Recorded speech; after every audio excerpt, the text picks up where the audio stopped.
All right. Welcome back, everybody. We have made it to the last day of class. And if today we're going to be doing a little bit of practice, there's a couple of things to talk about as expectations going into the final.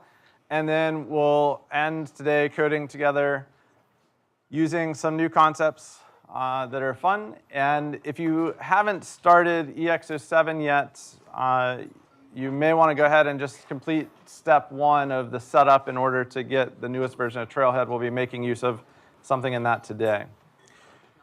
This image was what I was hoping for, but when I first tried generating it, I thought I'd share with you the more cursed version of this image. Yeah, it's very scary. We're not going to look at that any longer. All right, so we're going to jump straight into some coding practice. I'll have you all just follow this prompt. I won't read it to you. And I would encourage trying to write this out by hand, because this is the type of practice you could imagine potentially needing to do on a final. So let's spend a few minutes on this. This is straightforward class writing.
Whoa.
Two more minutes on this, and then we'll talk through it together. 2 more minutes.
One more minute, and then we'll talk through this together. One more minute.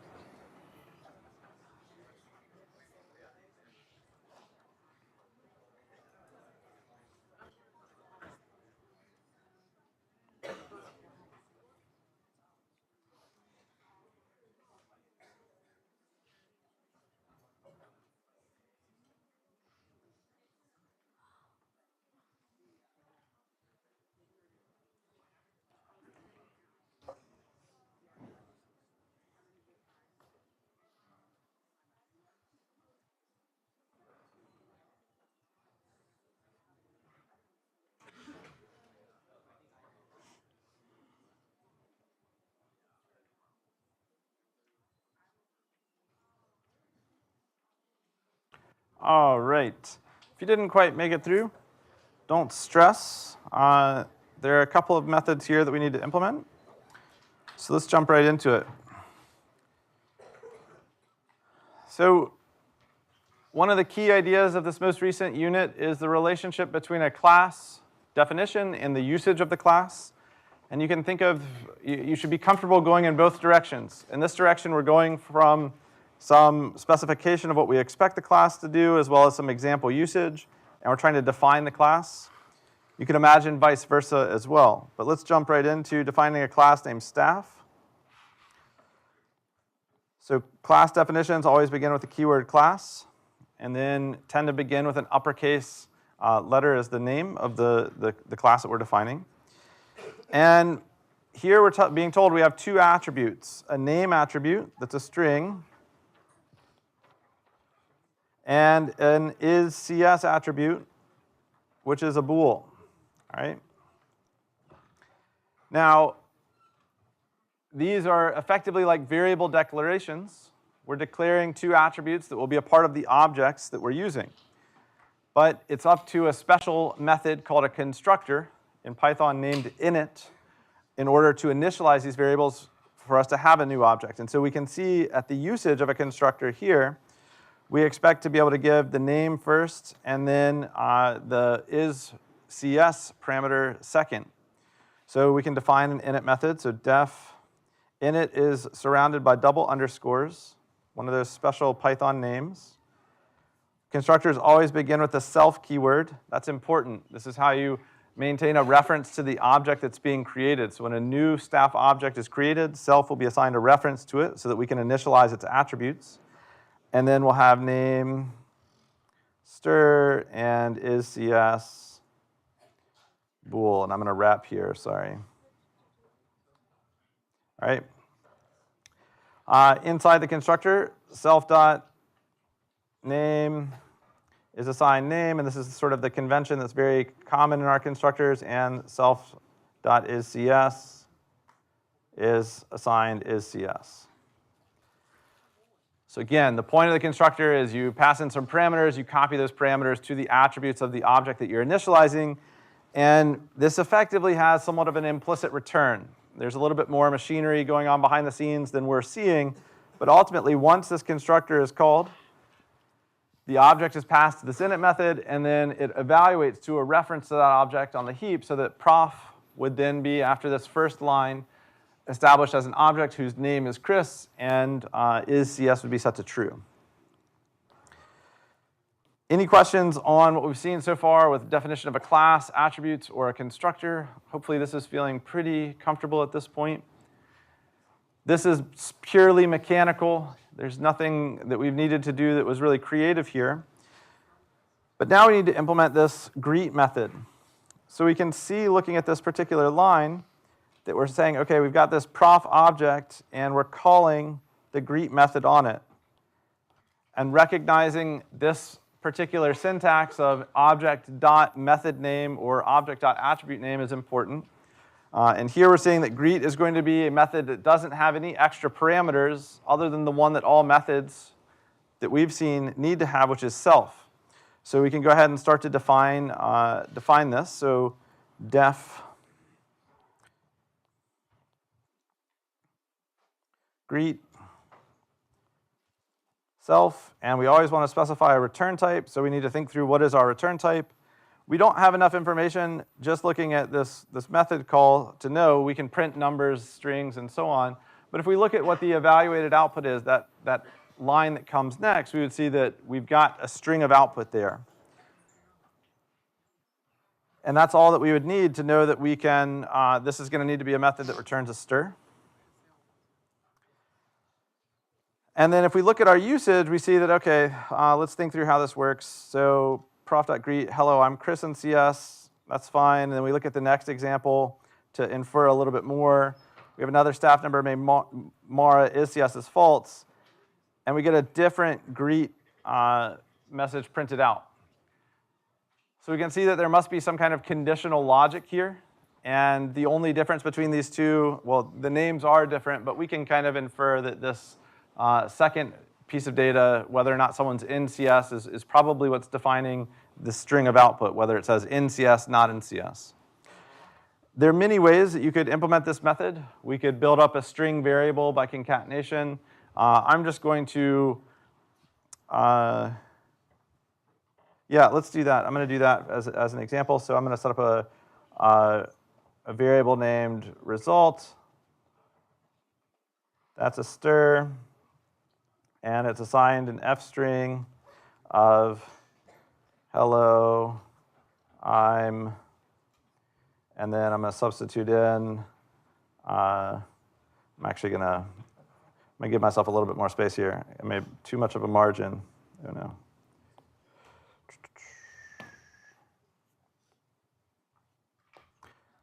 Hello, I'm, and then self.name, and my sort of template string there. And then we can do an if self.isCS result is concatenated to itself with the string in CS, else result is concatenated with the string not in CS, right? And then return result. And that would be one way to implement this method. If you wanted to do it in just one if-else where you're returning a string that's substituted and you're substituting the whole string, that's totally fine. I just saved myself a little bit of copying the hello, I'm string. Questions on this? So as I mentioned, you can imagine this going both ways. If we gave you this class definition, we might ask you to make use of it by constructing a new object, calling some methods with it, and you should be comfortable going in either direction. And there is a direct relationship between these two concepts. Yep.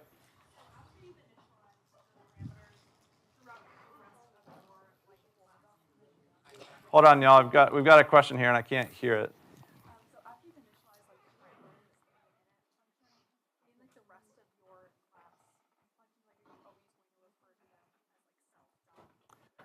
Yeah, so the question is, after you've initialized your parameters within the methods of the class definition, we always refer to them with self dot. Yes, with one caveat, which is we saw some examples where maybe you're given 2 points and you're trying to kind of add their x and y coordinates together. You know, the method the object that method is called on would be self, and then you'd have to give another parameter name to the other point object, and you would use, you know, let's say that's other underscore point.x, other underscore point.y. So you always refer to the attributes that a method is called on with self as the prefix, but if you've got access to another object of the same type or another type, you would use whatever its parameter name is. Good question. Yep.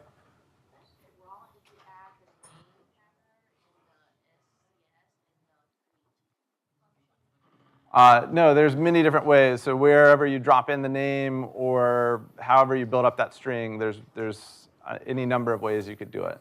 Yeah, totally fine. Yep.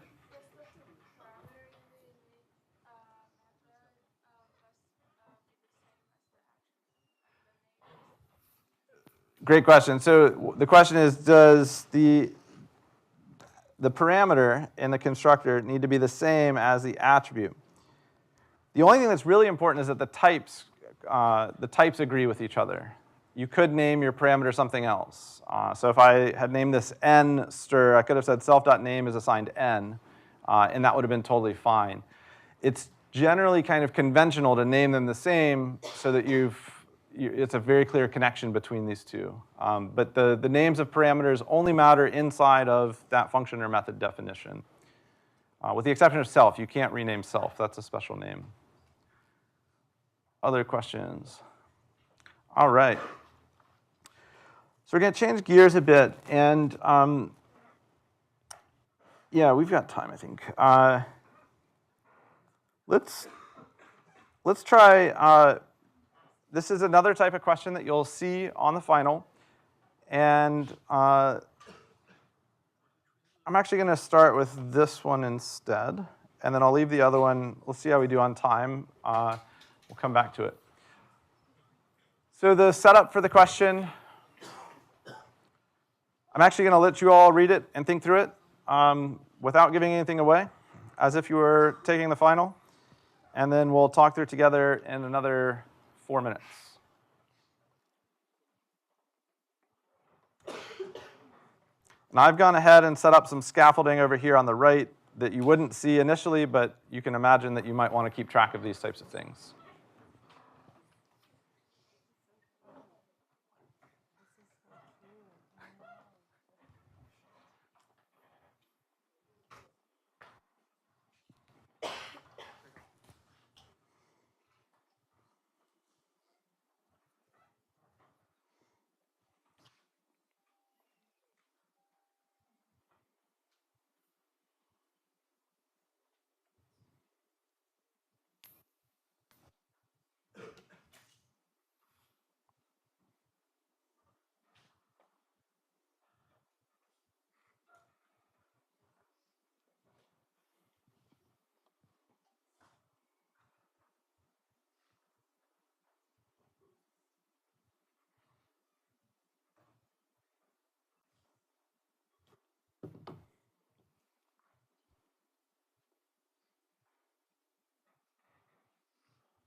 Two more minutes on this. 2 more minutes.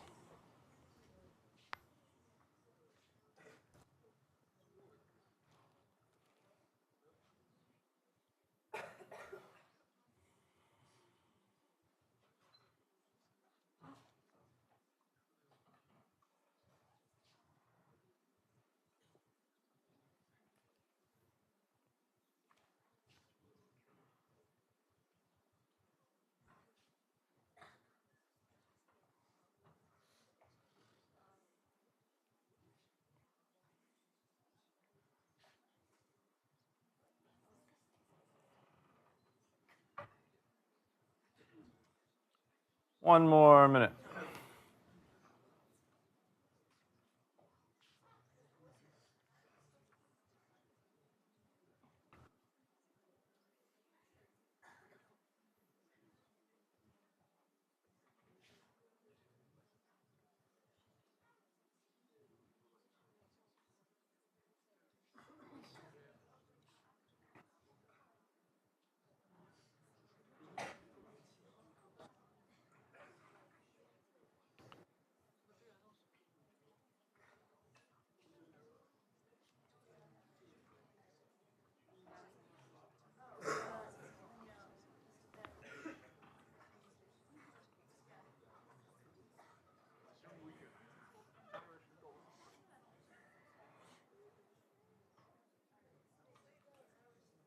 All right, let's talk through this one. So the setup here is we're giving you two variables, right? We're giving you f, and that's really just shorthand for filling out an array with 8 false values, right? So that we don't have to write false 8 times, it would go off the page. And then we have this array, or this list named A, that's a list of bools. And then we give you a piece of code, and we're asking you to shade in these boxes which values are true after this loop has completed, or as it's working its way through. And if you encounter an error at any point, to fill in the error box and then stop, give up at that point. Don't continue on past that. All right. So not all of these questions will have errors, and maybe none of them will. But the point is, we've got a way of indicating what the final values of these 8 boxes are. Unshaded will be false. Shaded will represent true. And so if you wanted to trace through this using our memory diagramming technique, we could go ahead and set up something like we're seeing over here on the right, where in our stack we'd have in globals something like this, and our heap we'd have something like this, right? When we go through, I is initially 0, we reach this loop condition where I is less than equal to 8. That's true. 0 is less than or equal to 8. We go in and we test. An important operator to remember is the remainder operator. So what is the remainder of dividing 0 by 2? Is that equal to 0? Yes. There's nothing left over when you divide 0 by 2. There's no remainder in integer division. So we would say that A index I, so A index 0, is going to be assigned true. So index 0 would be assigned true. This is what you're used to doing in memory. But the way that you'll represent that on the exam is just bubble in 0, right? We step out of that if body and we increment I by 1. So now I is 1. We go back up to top. We test is 1 less than or equal to 8. That's true. So we test is 1 divided by 2. Does it have a remainder of 0? That's false. So we skip over line 7. We increment I again. And hopefully this is starting to feel pretty comfortable at this point in the semester. We go back up to the top. We test is 2 less than or equal to 8. That's true. And then we test is 2 divided by 2. Is its remainder 0? That is true. So now we're going to say A index I, so I is 2, is going to be true. So normally we would do something like this in memory. But on the final, we'll bubble in. That's true. We increment I one more time. 3. We go back up to the top. 3 less than or equal to 3. True. When you divide 3 by 2, it has a remainder of 1. So that's false. We add 1 to I. So now I is 4. We go back up to the top. Hopefully this is feeling a little bit laborious at this point. But we're still trying to work our way through this. 4 divided by 2 does have a remainder of 0. So we'd bubble in 4. 4 index would have true here. We increment I by 1. 5. Again, this is odd. You're seeing the pattern start to emerge here. Odd is not evenly divisible by 2. So we move on to 6. 6 is still less than or equal to 8. 6 is evenly divisible by 2. True. And we bubble that in. We increment I one more time. 7. We know that 7 is less than or equal to 8. That's true. 7 divided by 2 does have a remainder of 1, so that's false. We increment I one more time. 8. 8 less than or equal to 8. That's true, right? So we go into the loop. 8 evenly divisible by 2. That's true. And here's where we reach an interesting outcome in this little example, and this is why you have to be careful and follow all the way through. When we assign A index 8, we see that that index doesn't exist, and we would get an index out of bounds error.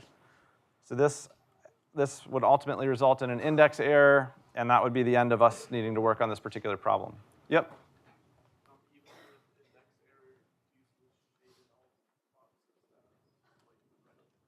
Yeah, so the instructions will be clear on this, but just to point out to you, because these will be the same.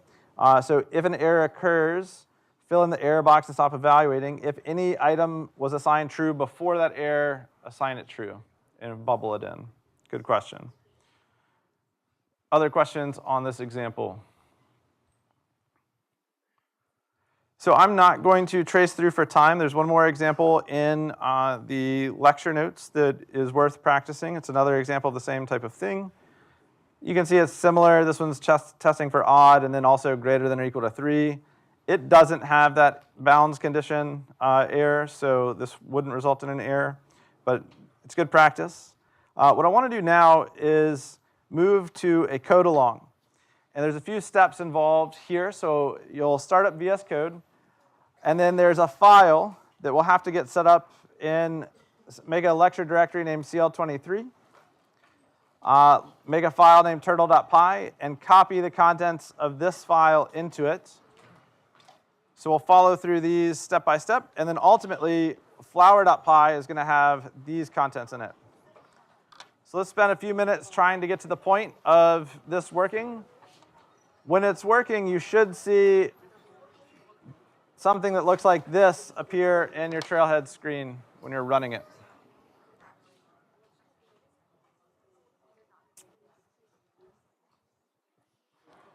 We'll be coming around and can help if you are running into errors.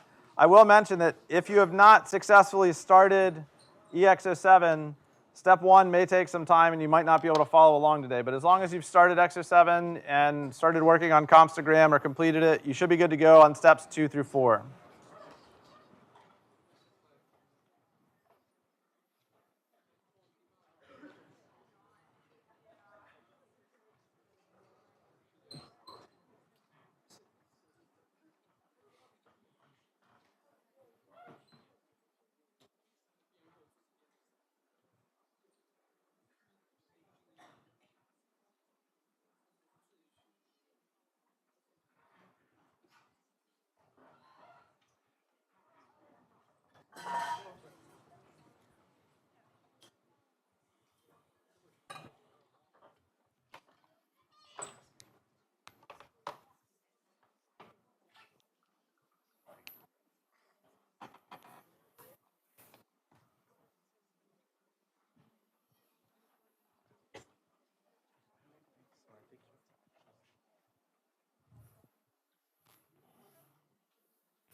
There's no hyphen, it's just go. Sorry.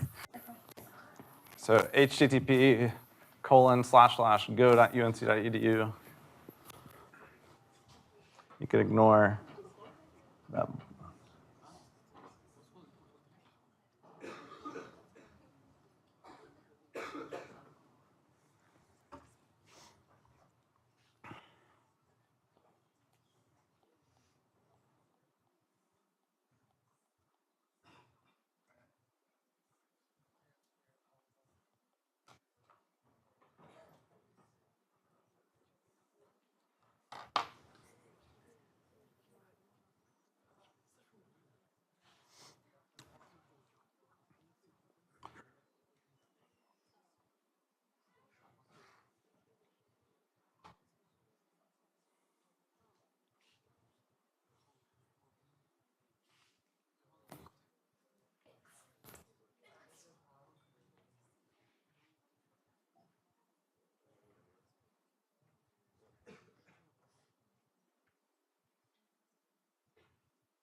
2 more minutes, and then I'll talk through the exercise as well as what you're seeing here.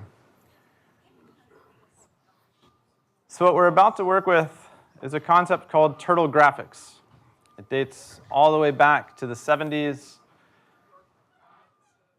where Seymour Papert of the MIT Media Lab wanted to make it possible to create graphics for early programmers. And that tradition's carried its way forward all the way to today, 50 years later. And we'll be working with turtle graphics today. The idea is we're controlling a little turtle object, and it's dragging behind itself like a marker on your screen, almost like an Etch-a-Sketch. And we've got some basic commands that we can give to our turtle. So we see in main, the way that we're using this within Trailhead is a little bit specific. In main, we're setting up a new turtle object, and we're calling some methods on that turtle, effectively giving it some commands. Slowing it down a little bit, setting its speed so that we can watch it. You know, it's also an invisible turtle, so you have to use your imagination. Imagine it's this guy right here. Slowly moving across your screen. We can control the speed. And then the left, right, or turning is specified in radians. We might, in the next example, convert that to degrees, so it's a little bit easier for us to reason about here, or a little bit easier for me to reason about. And then we can move it forward, backwards, and that's about all the turtle can do. But with this, we can make some interesting graphics. Once you're successful in setting this up, and I will mention that these instructions are on the slide, so I'm about to change over to my example really quickly. We'll be coming around and can help. But once you have this actually running, I have it backwards. You should have seen it not the way I drew it on the slide, but as we're seeing here. And when I save this, we see that the turtle is moving up, turning 90 degrees, which is pi over 2, and then moving forward another 148 units. And you can imagine we can continue sort of copying and pasting this if we wanted, and maybe we're decreasing this forward amount a little bit each time, so 46 this time and 44 this time. And we see it, not quite make a square. It's coming up a little short because each time we make a turn and move forward, we're decreasing this amount by a little bit. So the exercise I have for you to work on next is trying to make a spiral. And the instructions here are listed out. The one thing I'll mention is when trying to write this while loop, be careful of the third bullet. Be sure you're updating your variable so that you're changing that whatever variable you set up for your while loop to move closer and closer to your while loop being false. Otherwise, you might have an infinite loop and you won't see anything show up on your screen. So be very careful in setting up your while loop. If you'd rather try it with a for in loop and use range instead, that's fine. But your goal is to always turn left by pi over 2 and then move forward by 150, 148, 146. Stop when you're no longer moving forward or that reaches 0. So we'll spend a few minutes trying to write a while loop that produces a square. I shouldn't call it a spiral. It's more like a square spiral. And then we'll be coming around and can help you out if you've had trouble. As a reminder, if you missed some of the setup instructions, those can be found on the slide deck on the course website.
2 more minutes on this.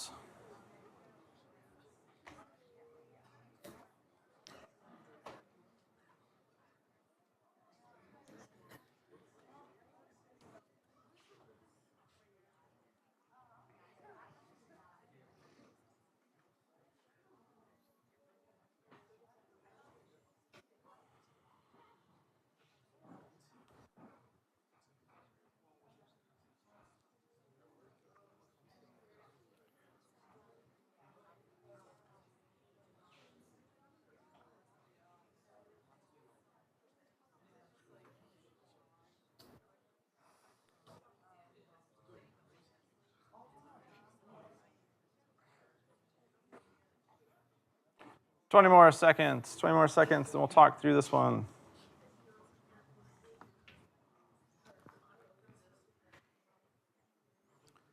All right. So what we're trying to do is draw sort of a spiral here, and that means we don't need to do these steps outside of the loop, but we are going to set up a loop, and I might have width be my counter variable. You could have named yours anything you'd like. Maybe I'll make it a float and set it to 150 initially. We can loop while width is greater than 0, and we can subtract width 2 each time. Right? And rather than hard coding a constant of 150, we can give it the value of that width, and we see that this looping is giving us a result where our turtle is going around, shortening each edge of this square by just a little bit, and starting to work its way down into the middle. As we're working our way towards our exit condition of width no longer being a positive number, we hit 0 there, and our program's completed. Right? So this is an example of taking 2 very simple little operations and parameterizing them such that inside of a loop, we get an emergent behavior of some pattern that we'd like. And of course, we could play with this a little bit. The only modification I'll make before moving on to the next example is, what if we turned by an angle other than 90 degrees? Well, we could subtract, say, pi over 8 instead, so it's not quite 90 degrees. It's less than 90-degree turns. And we could get one of those more spiral graph style pieces of art here to come out. And it's springtime, so I thought, why not draw you all a little flower here? Now, this turtle is moving very slow. Something we'll see in just a moment is we'd like for this to move a little bit faster. So I could have set this speed to be much, much quicker. And of course, we're arbitrarily slowing this down. If we were to set this to something like 1,000, boom, it just draws immediately. All right, so we'll play with the speed in the next piece in just a moment. So now that we've got this example, there's one other example I want to try turning to and doing some setup on. So I'm going to have you set up a second file named happy_tree. And it's very similar. In fact, I'm going to make it even more similar to flower. So you can actually copy and paste from flower and then modify it just slightly. So if you'll set up one more file in this class directory named happytree, you can copy the starting lines from flower.py over to happytree, which you're seeing on the right. We are modifying this main so that it doesn't actually do anything, and we're setting up a click function that will allow us to plant some happy trees in our drawing as we're moving forward. So I'll give you all 2 minutes to set this up, and then we'll continue forward from here. This setup is also in the slide deck if you'd prefer to get it from that.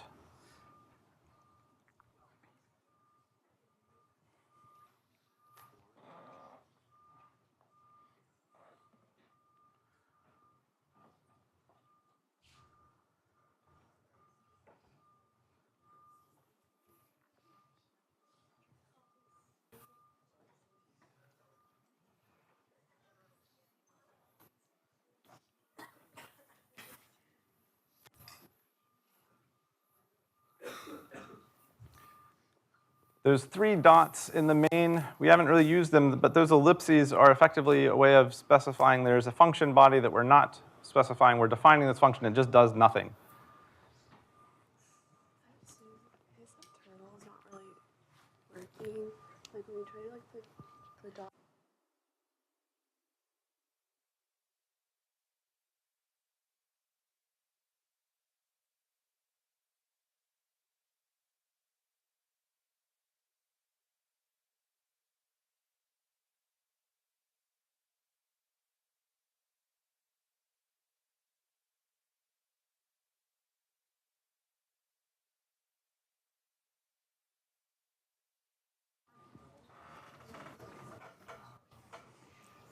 Once this is working, you won't see anything initially show up, but you can click and plant a sad little tree.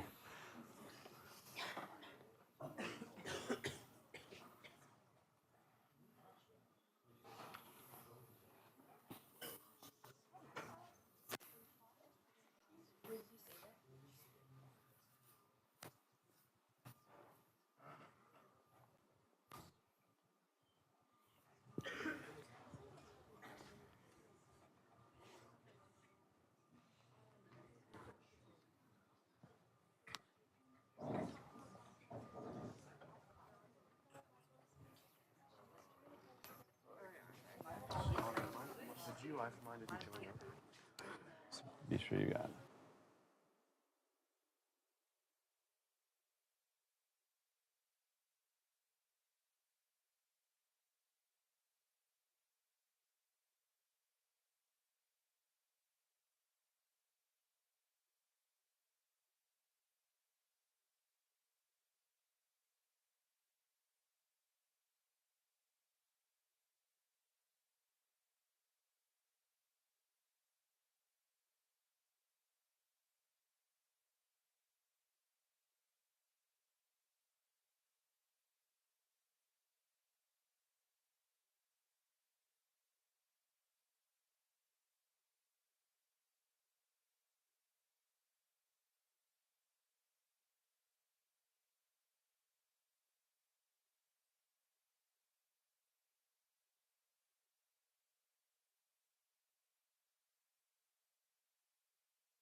There we go.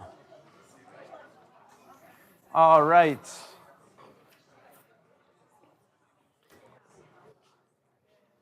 I'm going to close my flower example here and open up Trailhead again. Switch over to this example.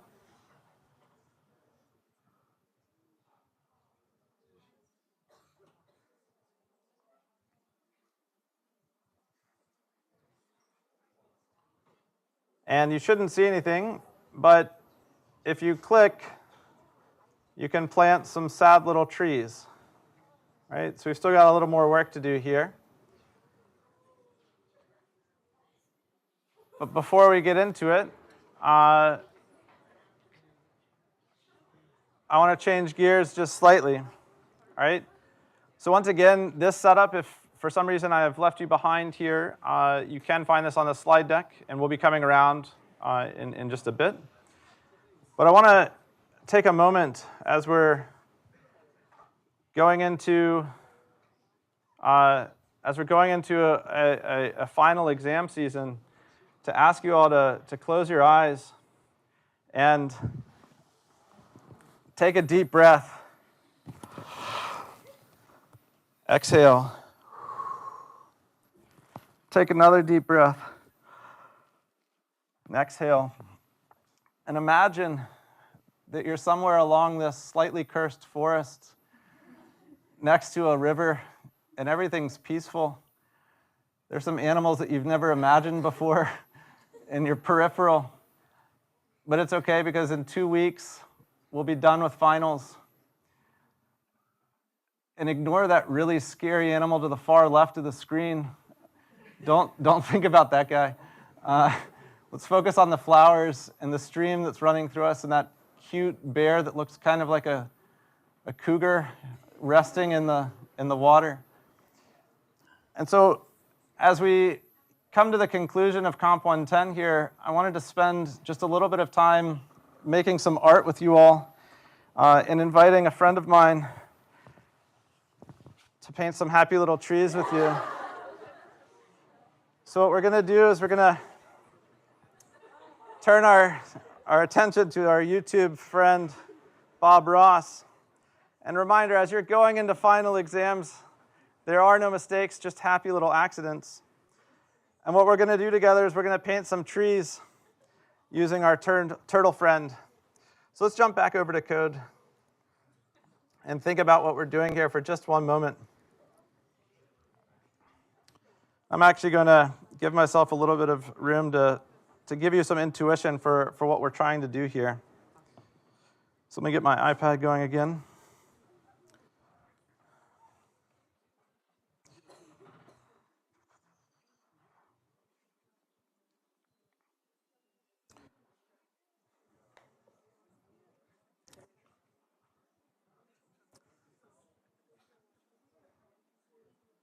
So the goal here, as we're painting some happy trees together, is right now we've got just a branch, right? We've got just sort of a trunk of a tree. And our turtle's effectively coming up and stopping right there. We're turning it to 90 degrees so that it faces upwards as you would expect most trees to hopefully face. And then at this point, we kind of want to do something else, right? We kind of want to branch out and go this direction. And our turtle, again, is like an Etch-a-Sketch. So we're going to want to draw lines to keep branching. So maybe we go one more level of depth, and we go this direction. Well, at this point, our turtle is here. And we'd really like to get it to go back and branch in another direction from an earlier branch, right? So we're going to need to figure out how do we get our, we've come up this direction, we've come up this way, and here. And now we need to turn around and go back to where we came from, and then branch in this direction. And similarly, we reach the end of this, we reach a leaf, we turn around, we come back, and then maybe we return back to where we came from, and we continue this process again. And we could do this with loops, but we would find that there's lots of us to keep track of, or lots of state for us to keep track of. So we're going to turn back to our old friend recursion, and each time we want to branch, we'll use our branch function and just change the length of our nodes and the direction that we're trying to branch out in, right? So we can see that as we're moving up this tree, our branch size is getting smaller and smaller until we reach a point of stopping. We reach a base case. We're also increasing some angle this way, this way. You can imagine continuing to branch as we increase our angle, and then we turn back again. So let's try writing a function that allows us to branch out and return back to where we came from. So in our code, we can try defining a branch function. And here, we're going to use as our first parameter a turtle t object. And we're going to give it a length, or let's call it a length of our branch. That'll be a float. And an angle, which will also be a float. This is actually just going to mutate. There's a Teenage Mutant Ninja Turtles joke in here somewhere. This is going to mutate our turtle object. So we don't actually have to return our turtle object. We're not going to worry about returning here. And I'm going to give you the start of this and then give you an opportunity to try writing one of the recursive cases. So first, we're going to use a method here that we saw just above. So we can ask the turtle to turn to a specific facing, and that's what this angle is telling us. So hey, turtle, turn to this angle, right? And OK, that's going to get us facing in the right direction. We haven't actually kicked this process off yet with a call from click, but this will get us facing 90 degrees initially. And then we want to move forward, right? So we want to have this turtle move forward with a stroke. It's as if we're Bob Ross stroking a line out onto our canvas by the length amount, right? I'm going to leave a to-do here. And we'll come back to this. and then say, okay, let's turn back to the negative. We're going to turn around, so we're just going to effectively do a 180. We know that these are radians, so we can add pi. That gives us a full 180, go back in the direction we came from. And lastly, move forward to that point. Okay.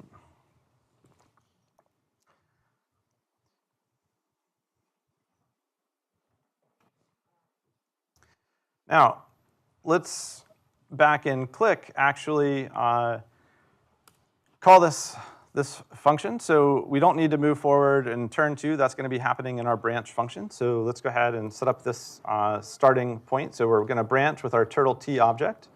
And let's just choose an initial length of, say, 100.0 and an initial angle of, so we set up this degrees constant above.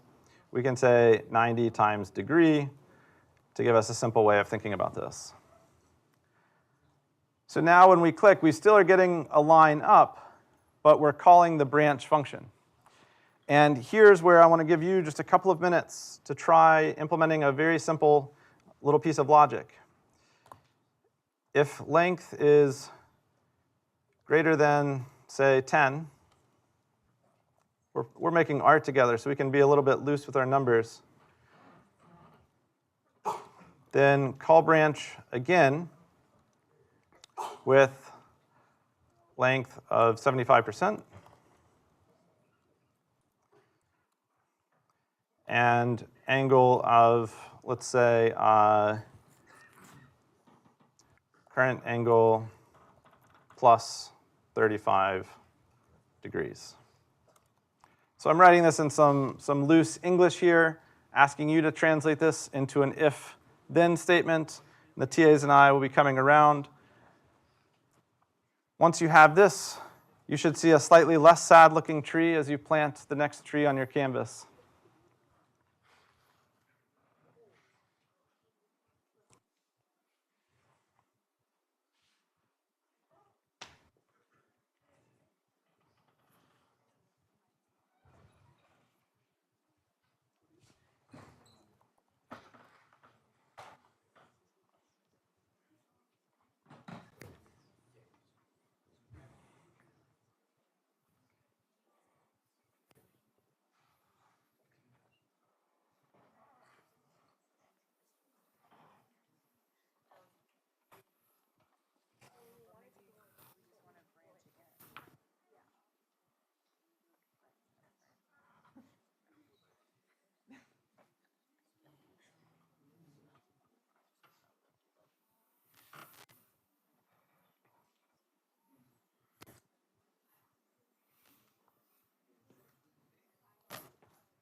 Nice. That's what it's supposed to do? Yeah, yeah. Yep. Can you call branch again, like in the definition of that? Yep. So it would be just.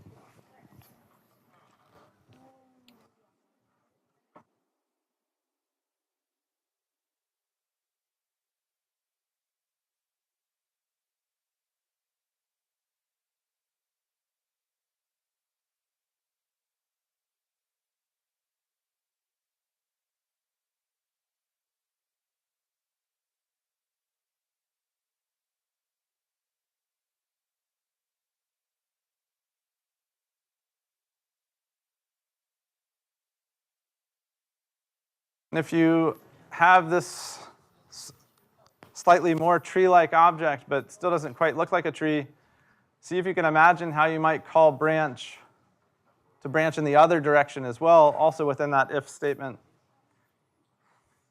We'll spend 2 more minutes trying to work through this.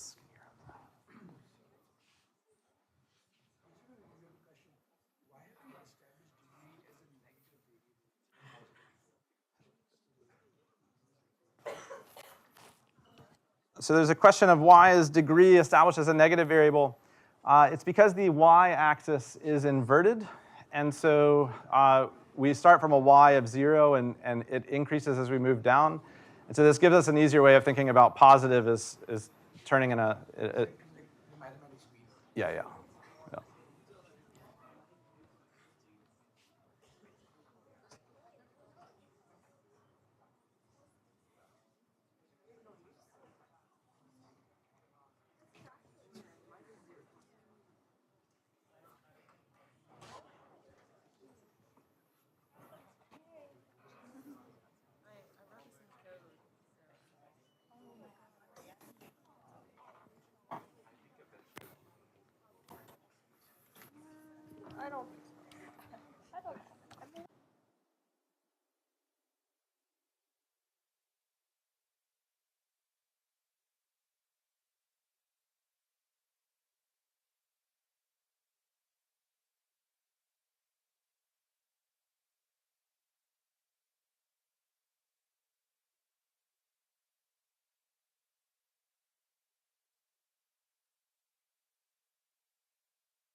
Yours working, and you want to add some more fun, branch again in the other direction by subtracting some degrees on the recursive call.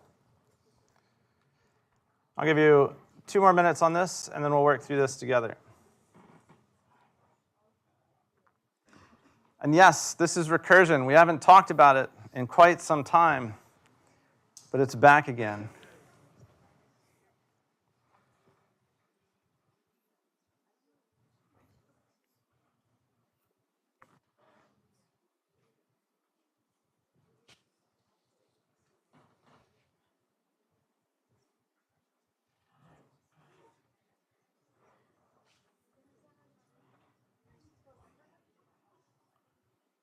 One more minute.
Successes.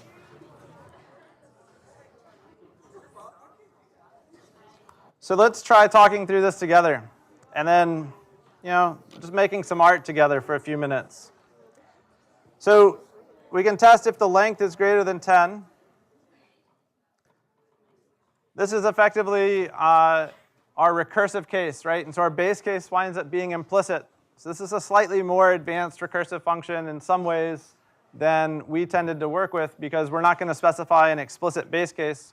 We're just not going to recur when we don't have a base case, or when we're not in a recursive case. So from here, we're going to branch again and give it the same t. We're going to multiply length by, I think I said 75%. And this is art, so you can play with these constants. And we'll try some other things as well. And then we can add to our angle, say, pi times 35 degrees, degrees times 35.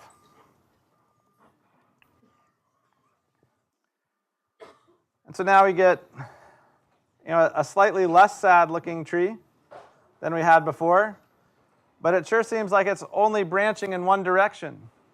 And of course, that's what our implementation of this function is saying. We're saying, turn to some angle, move forward by that amount. If the length is greater than 10, meaning we're not at some leaf of our tree, then we want to do this same process again, but the next time we carry out this process, we're going to decrease our length by 75, or we're going to decrease our length by 25% by multiplying by 75% here, and increase our angle so that we're turning a little bit to the left each time. And this continues calling itself until ultimately we reach the base case, which is we are no longer going to call out branch. Our length is now less than 10. And then we're going to turn back 180 degrees and work our way back up. And as we move through the stack, we would retrace our steps. So to make this a slightly happier looking tree, all we need to do is carry out the same recursive process in the other direction. Maybe we'll make it 65% for the, let's keep it symmetric for now. We can play with this. Angle minus 35 times degree. So rather than turning to the left, we'll turn a little bit to the right. And I'm going to refresh my trailhead real quick. And that went off the screen. Let's do this again over here. And you can see that now, rather than at each branch point, we only branch off to the left, we're branching to the right as well. And this process carries out recursively. And we can see that, wow, the number of branches in our tree has really exploded, effectively exponentially.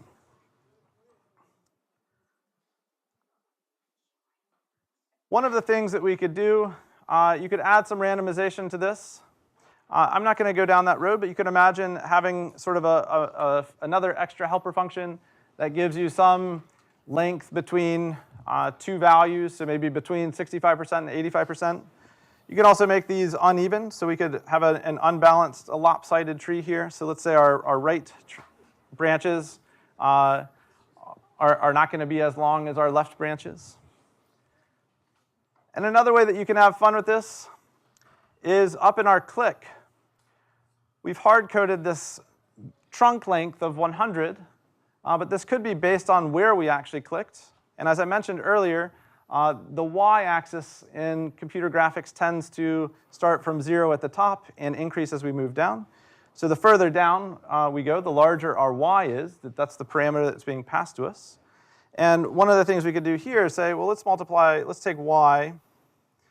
And I played with this earlier. I chose a constant here, multiply it by 15%.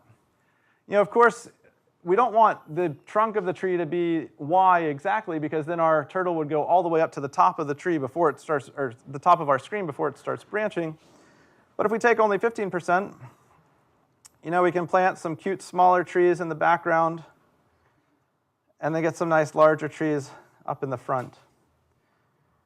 And so with just a few, this is less than 30 lines of code, we're carrying out some pretty fantastic, amazing things thanks to this algorithm, which is drawing a tree.